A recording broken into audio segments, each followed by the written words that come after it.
4 జిల్లాలకు తాగునీటి వనరైన ఖమ్మం జిల్లాలోని పాలేరు జలాశయం అడుగంటింది.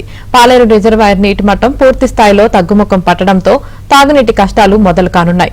ఇప్పటికే సాగునీరు అందక పంటలు ఎండిపోయి ఓ పక్క రైతులు ఆవేదన వ్యక్తం చేస్తుండగా మరోవైపు తాగునీటికి కూడా జలాశయంలో నీరు లేకపోవడంతో ప్రజలు ఆందోళన వ్యక్తం చేస్తున్నారు.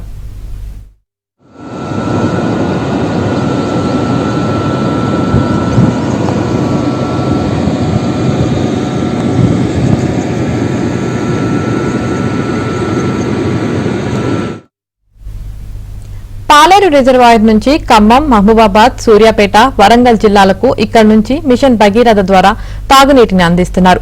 రిజర్వాయర్లో పూర్తిస్థాయి నీటి మొత్తం 23 అడుగులు కాగా ప్రస్తుతం అది 9 అడుగులకు పడిపోయింది. రిజర్వాయర్ నీటి మట్టం మరింత పడిపోతే ఇటు మిషన్ భగీరథ అటు కూసుమంచి ప్రాజెక్టులకు నీరు అందటం కష్టమే.